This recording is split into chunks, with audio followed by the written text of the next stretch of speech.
What's up, everybody? I think it's time for a channel update. I just screwed up all my notes. Oh, that's how this video is gonna go. I guess I can just throw my notes out the window. Let's just start with the 67 Fury. So the 67 Fury has made its way back inside.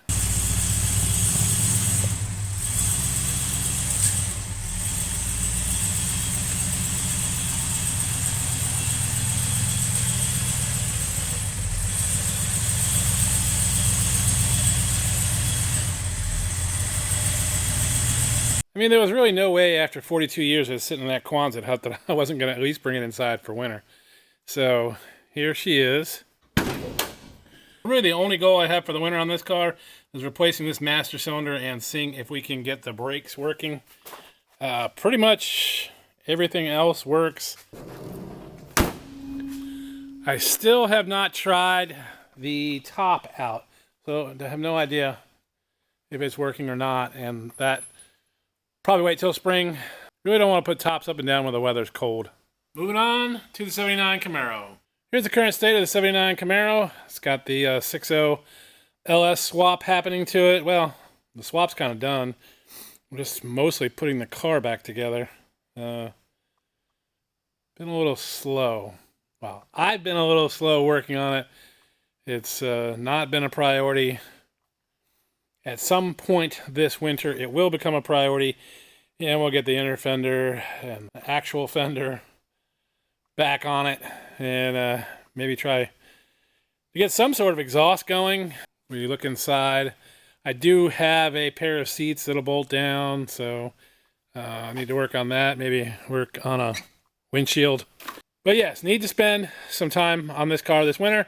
You'll see at least one video on this car in the near future for sure. Let's talk about the 67 Firebird for a minute. So yeah, the 67 Firebird. Still on the fence about what to put in it. Seriously, probably not going to be Pontiac powered. It'll probably be an LS something.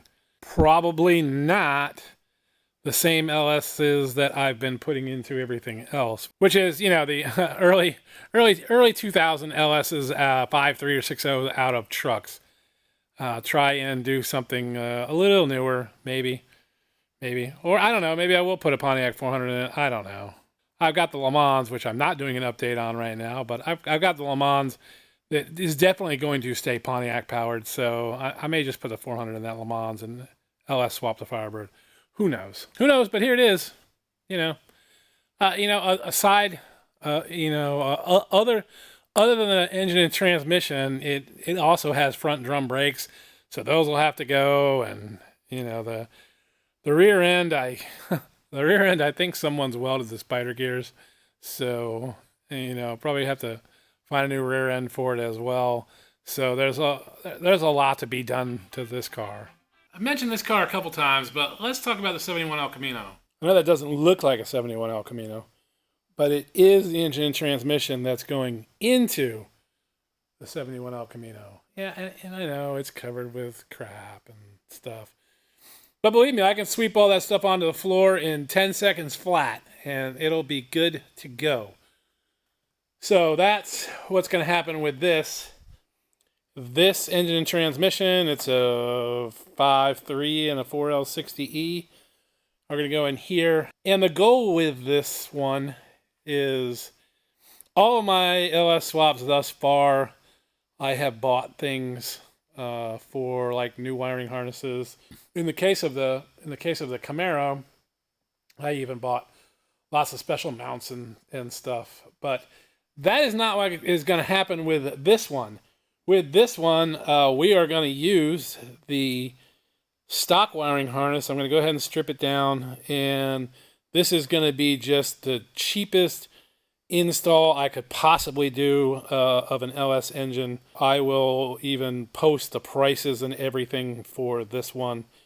I've already bought, let's see, these are, as you can see, some Chinese LS mounting plates for the motor mounts, so we'll even use those. It does have a computer I will show you also how to use not HP tuners, but the free Tuner Pro and PCM Hammer to disable VATs and all the other stuff, so that we don't have to send that out to a tuner to have it done. We'll get it running in its stock form without spending any money on a tuner or anything like that.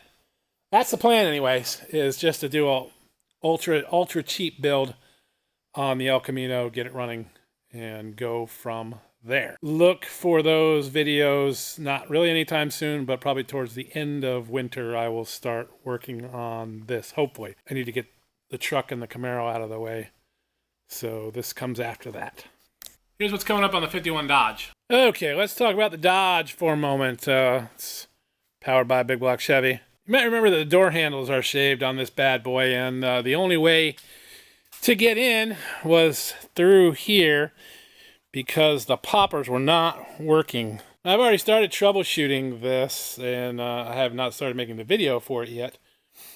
But what it needed was the poppers are definitely bad. Here's one of the poppers, and it was actually rusted and corroded, and I had to, might be able to see some of the rust still coming out of that. But this thing's shot. I suspect the one on the passenger side is also shot. So I have a pair of poppers. They're going to go on here, and I'll be making the video on the passenger door after I fix the driver's door. We'll also do a little bit of power window troubleshooting. This power window and the power window on the passenger side doesn't work either.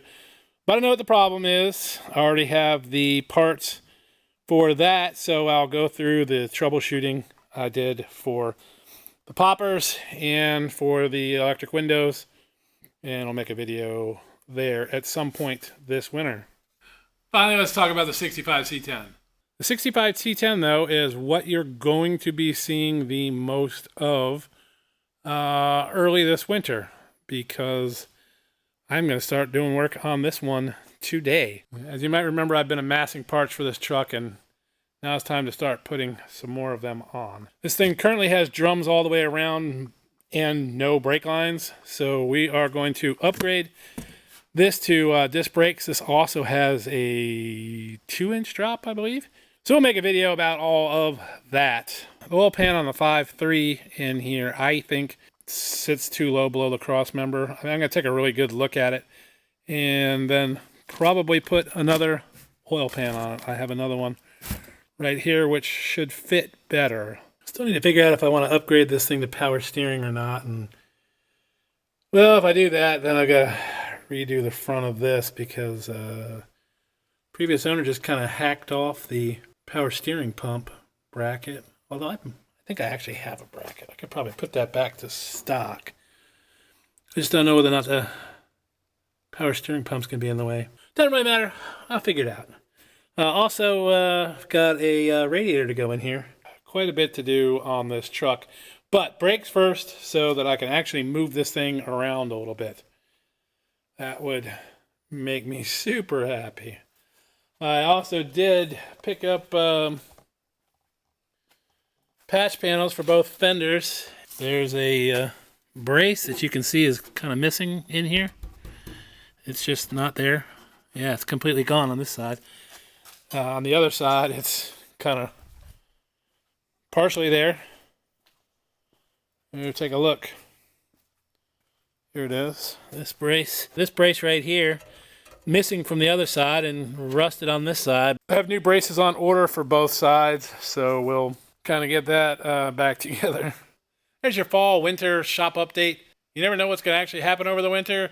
I'm 99.9% positive that some car will pop up, or maybe 2 or 3 cars will pop up that I'm going to have to go get. And then we'll have videos about that as well. So if you haven't hit subscribe yet, go ahead and hit subscribe. Costs you nothing. Come along for the ride. Like, subscribe, comment. See you down the road. What other El Camino? That 65 that's back there? I don't know what you're talking about. The only 65 in here is that truck. You mean the 87 El Camino? That's up in the driveway with the other cars. that we didn't talk about?